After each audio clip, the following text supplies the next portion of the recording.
तो एक तरफ जहां पर ममता बनर्जी पहुंची है सीबीआई दफ्तर, वहीं गिरफ्तारी के बाद से सड़क पर टीएमसी के समर्थक भी नजर आ रहे हैं। कोलकाता की सड़क पर टीएमसी के सपोर्टर्स हैं। टीएमसी समर्थकों की कोलकाता में नारेबाजी भी देखने को मिल रही है और सड़क पर भीड़ भी आपको इस वक्त नजर आ रही है। ये टीएमसी के वो समर्थक हैं जो इस गिरफ्तारी के खिलाफ उतरे हैं, विरोध प्रदर्शन दर्ज कराते हुए। टीएमसी के 4 नेताओं की गिरफ्तारी के बाद ये हल्ला बोल टीएमसी के समर्थकों का पश्चिम बंगाल की सड़कों पर और लगातार सीबीआई के दफ्तर के बाहर से मेरे सहयोगी रविशंकर दत्ता बने हुए हैं। ये तस्वीरें भी इस वक्त हम आपको दिखा रहे हैं। एक तरफ रविशंकर, देखिए बीजेपी ये कह रही है कि टीएमसी बवाल करना चाह रही है, ये बीजेपी का पक्ष है।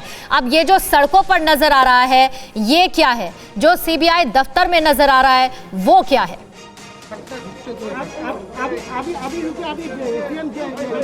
देखिए, इसका तो एक रिएक्शन तो होना ही था। ममता बनर्जी सीबीआई दफ्तर पहुंच रहे तो बाकी का तृणमूल के जो समर्थक है वो रास्ते में उतर आएंगे, लॉकडाउन का पालन नहीं करेंगे, नहीं मानेंगे। ये तो बहुत आम बात है, क्योंकि तृणमूल कांग्रेस का सुप्रीमो ममता बनर्जी अगर रास्ते में उतर आए तो समर्थक भी उतर आएंगे। इसके लिए किसी को अलग से न्योता देने की कोई ज़रूरत नहीं है। लेकिन सीबीआई दफ्तर के बाहर यहाँ पे हम लोग जो खड़े हैं, आप देख सकते हैं यहाँ पे जो सेंट्रल फोर्स है वो यहाँ पे पूरी तैनाती के साथ यहाँ पे खड़ी है। और सबसे बड़ी बात यह है, ममता बनर्जी ऊपर बैठे हुए तो पूरा एडमिनिस्ट्रेशन का आधा के आधा यहाँ पे पहुँच चुके हैं। और तृणमूल कांग्रेस जो कर रही है, तृणमूल कांग्रेस के जो नेता मंत्री है उनके जो समर्थक है, ममता बनर्जी के जो समर्थक है, वो जगह जगह ये यहाँ पे विक्षोभ प्रदर्शन कर रहे हैं। अब इसको कैसे रोका जाए? सीबीआई में क्या डेवलपमेंट हो रहा है दफ्तर में, वहां पर जरा नजर बनाए रखिएगा। लेकिन उससे पहले कुछ तस्वीरें स्प्लिट पे हम स्क्रीन पे इस वक्त दिखा रहे हैं और ये देखिए टीएमसी के समर्थक हैं, झड़प हो रही है उनकी, क्योंकि इस भीड़ को कंट्रोल करने की कोशिश में इस वक्त सुरक्षा बल आपको नजर आ रहे हैं। और क्योंकि समर्थक सड़क पर विरोध जता रहे हैं, नारदा केस में टीएमसी के 4 बड़े नेताओं की गिरफ्तारी हुई है, उसके बाद ये हल्ला बोल सड़कों तक आ पहुंचा है और टीएमसी के समर्थक बड़ी संख्या में इस वक्त नजर आ रहे हैं अपना विरोध दर्ज करवाते हुए। दूसरी तरफ पहुंच चुकी है ममता बनर्जी खुद सीबीआई के दफ्तर, वहां पर वो कह रही हैं कि मुझे भी गिरफ्तार किया जाए। इस मामले में डीआईजी से वो पहले ही बात कर चुकी हैं। फरहाद हकीम, सुब्रत मुखर्जी, इनकी गिरफ्तारी हो चुकी है और इसके साथ ही मदन मित्रा, सोवन चटर्जी से भी पूछताछ हो रही है। रवि, अब बताइए, जिसकी जानकारी अब से कुछ ही देर पहले आप दे रहे थे, तस्वीरें हम दिखा रहे हैं, सड़क पर तो हल्ला बोल बहुत तेज हो चुका है, सीबीआई दफ्तर में भी लगातार डेवलपमेंट हो रहा है, लेकिन इसे टीएमसी किस नजरिए से देख रही है या इसे किस नजर से देखा जाए? टीएमसी वर्सेस अभी सीबीआई की स्थिति नजर आ रही है या फिर टीएमसी वर्सेस गवर्नर की स्थिति नजर आ रही है? देखिए, ये टीएमसी वर्सेस सेंटर, मतलब state versus centre, BJP versus Trinamool नजर आ रहा है। इसका कारण यह है कि जब से गवर्नर ने इसका अकॉर्ड साइन किया, परमिशन दिया है, तब से इसको लेके चल रहा है। और ममता बनर्जी ने इसके बारे में खुद कहा था, फरहाद हकीम ने हमारे कैमरे के सामने खुद कहा कि चार्जशीट पेश किया जाए, लेकिन अरेस्ट होंगे और उसके बाद उनको यहाँ पे ममता बनर्जी को आना पड़ेगा उनके समर्थन में, ये नहीं सोचे थे। और डेवलपमेंट इतना फास्ट होगा ये नहीं सोचे थे। और सबसे बड़ी बात है कि ये जो लड़ाई है, किस चीज़ को सामने रख के ये लड़ाई हो रहा है, ये सबसे बड़ा सवाल है। क्योंकि चुनाव अब हो चुका है, सत्ते में तृणमूल कांग्रेस गवर्नमेंट बैठ चुके हैं, मेजॉरिटी काफ़ी ज़्यादा है। ऐसा भी नहीं कि सरकार यहाँ पे गिर जाएगी, 75 से बीजेपी का और 75 विधायक ऐड होके वो 150 के ऊपर चले जाएंगे, ऐसा भी नहीं हो सकते। अगर ऐसा नहीं है तो रीज़न क्या है? क्या सीबीआई अपना निष्पक्षता वो दिखाने की कोशिश कर रहा है? अगर ऐसा है तो अचानक इन समय में क्यों?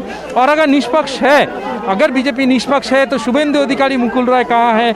इसको लेके भी तृणमूल कांग्रेस सवाल उठा रहा है, क्योंकि ये पूरा मामले में सिर्फ शोभन चैटर्जी या तो फिर सुब्रत मुखर्जी या तो फिर फरहाद हकीम नहीं, शंकुदेव पंडा जो कि बीजेपी के लीडर है, मुकुल रॉय जो कि बीजेपी के एमएलए है, शुभेंदु अधिकारी जो कि बीजेपी के एमएलए है, इन लोगों का नाम नहीं है। शोभन चैटर्जी जो कि बीजेपी के संग थे, अब नहीं है, उनको लिया गया। लेकिन बीजेपी में जो नेता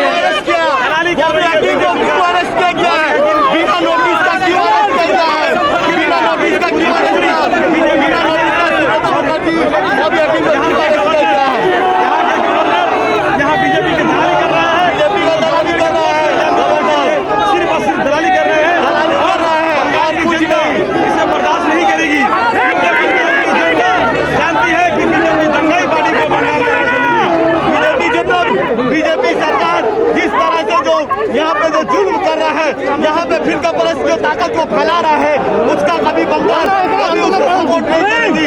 आज इसी तरह से बिना नोटिस का फिराद हकीम को अरेस्ट किया गया है, उसका जवाब दो मोदी सरकार। क्यों अरेस्ट किया गया है? सुब्रतो मुखर्जी को क्यों अरेस्ट किया गया है? सुगंधा अधिकारी को क्यों नहीं अरेस्ट किया गया है? सुगंधा अधिकारी को, मुकुल राय को क्यों नहीं अरेस्ट किया गया है? मोदी हकीम को क्यों नहीं अरेस्ट किया गया है? बिना नोटिस का क्यों अरेस्ट किया गया है? बिना अरेस्ट का क्यों नोटिस किया गया है? आप सुगंधा अधिकारी को क्यों नहीं? वो क्या आपका दामाद है? वो क्या गवर्नर का दामाद है? कुछ दिन पहले गवर्नर का साथ बैठकर किया है। क्यों मुकुल राय को क्यों नहीं अरेस्ट किया गया है? मुकुल राय को क्यों नहीं अरेस्ट किया गया है? मुकुल राय को अरेस्ट करो, फिराद हकीम को बिना नोटिस का क्यों अरेस्ट किया गया है? जवाब दो।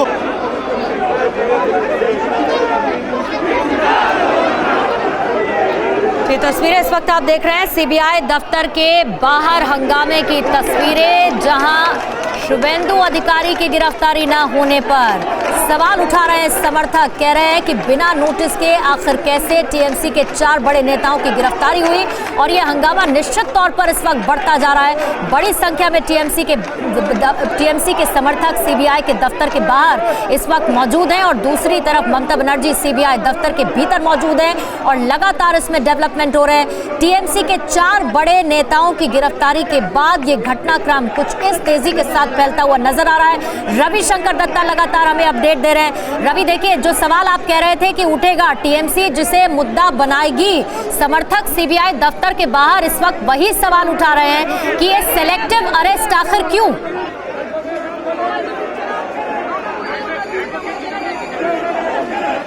देखिए, ये तो होना ही था पूर्णिमा, क्योंकि मैंने पहले ही आपको कहा कि ये नारदा मामला जो है ये इतना छोटा नहीं है। हालांकि इसमें बहुत सारे लोगों का नाम है, लेकिन इसमें बीजेपी में अभी रहने वाले जो नेता के नाम है, शुभेंदु अधिकारी है, मुकुल रॉय है, फिर शंकुदेव पांडा है, इनका कहाँ पे उपस्थिति है? क्यों इनको कहीं पे छुआ नहीं, या फिर वहाँ पे बाकी बहुत सारे नेता का नाम है? तो ये मामला इतना इजी नहीं है। और क्यों इन 4 लोगों को टारगेट किया गया, बाकी लोगों को नहीं? काकोली घोष दस्तीदार वहाँ पे है, तो बहुत सारे नेता का नाम यहाँ पे आता है, लेकिन बाकी लोगों को नाम उनके क्यों इन लोगों को टारगेट किया गया?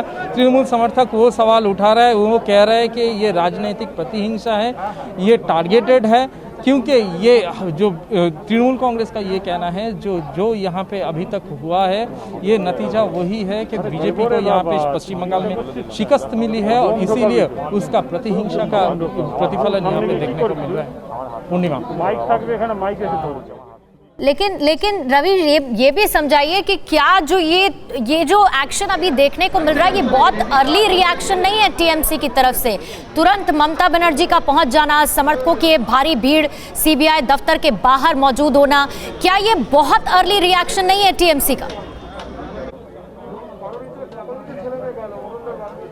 देखिए, अगर आप ममता बनर्जी का ट्रैक रिकॉर्ड देखेंगे तो आपको ये समझ में आएगा। जिस दिन लेफ्ट का 2019 में लेफ्ट का जिस दिन ब्रिगेड हुआ था, उसी शाम सीबीआई पहुंचे थे राजीव कुमार को अरेस्ट करने के लिए। ममता बनर्जी उस दिन ऐसा इस्तेमाल किया था अपना फोर्स का कि उस दिन वहाँ से उनको निकलना पड़ा, और फिर ममता बनर्जी जाके धरने में बैठ गए। तो राजीव कुमार जो कि थे वो उस टाइम तो वो अरेस्ट उसको मतलब वो डाइवर्ट कर गए, लेकिन इसके बाद सुदीप बंदोपाध्याय, मदन मित्र को जो सब शारदा केस में जब अरेस्ट कर लिया गया, रोज वैली केस में अरेस्ट कर लिया गया, उसके बाद भी ममता बनर्जी धरने में बैठ गए थे। तो ममता बनर्जी का ये अर्ली रिएक्शन नहीं है, ये ममता बनर्जी का प्रिलिमिनरी रिएक्शन है।